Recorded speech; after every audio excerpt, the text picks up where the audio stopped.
嗨，今天我们又来清空冰箱。炒饭是个好办法，可以把需要处理的食材组合在一起，这次加上土豆，口感意想不到的好。一开始我们把土豆去皮切粒，小一些比较容易熟。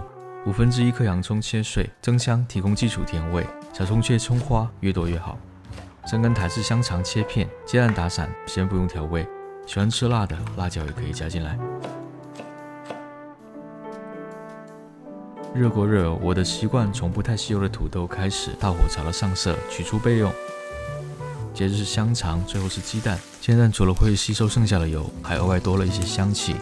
蛋液倒进来，直接大火，筷子不断对折，搅碎。然后一点底油，煸成洋葱、辣椒，剩饭进来，倒散，炒至粒粒分明。炒蛋、土豆、米饭都没有咸味。在香肠加进来前，用黑胡椒碎、生抽调味，这样整体的味道会刚刚好。接着香肠回锅，炒匀，关火，撒用葱花就完成了。如果你的冰箱有其他食材，可以一起加进来，虾、叉烧、烧鹅，甚至白切鸡都没问题。只需要注意，没有基础咸味的，先统一调味就好。最后有手就会。